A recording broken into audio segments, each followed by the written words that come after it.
ភាសចំណាស្រងប្រពន្ធទៅឃ្លាតប្តីកូនស្រីទៅឃ្លាតពងដូចឆ្ងាយពីគ្រួសារខ្ញុំជាតែហ៊ានទៅជួមកអស់ហ៊ានលែបងឲ្យទាំងជីវិតហ៊ានលែបងទាំងក្តីសុងឆ្ងាយពីគ្រួសារឆ្ងាយប្រពន្ធកូននឹកដល់ពេលវេលាជួបជុំគ្រួសារយើងគូកំណើតកូនសំទោដែលប៉ាមិនបានទៅជូនពរឲ្យកូននេះកាន់តែឆ្លាតផងណាកូនបើសុំទោដែលទៅដល់មិនបានលាមិនតន់បានញ៉ាំបាយជុំគ្នាជីវិតនេះលះបង់ជូនជាតិបើសិនមានជាក្រសុំការជាខ្មែរម្ដងទៀត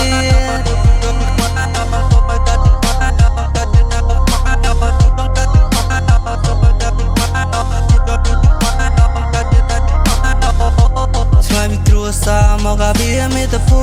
មិឥឡូវនេះជាកំពុងតែត្រូវការខ្ញុំចង់ឲ្យកូនចៅខ្ញុំសនុកសោកខំបើសិនជាប៉ាមិនបានត្រឡប់ទៅវិញទេកូនឲ្យកុំយកសុខរកជីវិតតស៊ូដើម្បីជាតិដើម្បីមេត្តាភូមិយើងក្នុងការបន្តទៀតថ្ងៃដំណើរកូនសំទោដែលប៉ាមិនបានទៅជូនពរឲ្យកូននឹងកាន់តែឆ្លាតណាកូនបើកូនទៅព្រៃស្រងនេះយងនេះអក៏ភ្លើងនឹកដល់បាយផ្ទះគ្រួសារយើងនៅក្នុងសមរភូមិបើលៀននឹងទេមិនដឹងថាថ្ងៃណាខ្ញុំបានវល់វិញទេអូបែរងជាទីហ៊ានត្រៀមចិត្តរួចរាល់ហើយចិត្តនឹងកាយដាក់ជួនជៀនហើយបើស្មងខ្ញុំស្រៀនពៀននៅកិនខំហើយជីវិតនេះខ្ញុំបោជាជួនជៀនមានតែភូមិហើយស្នាជួនជៀនហើយខ្ញុំជួនជាមានខ្ញុំហើយ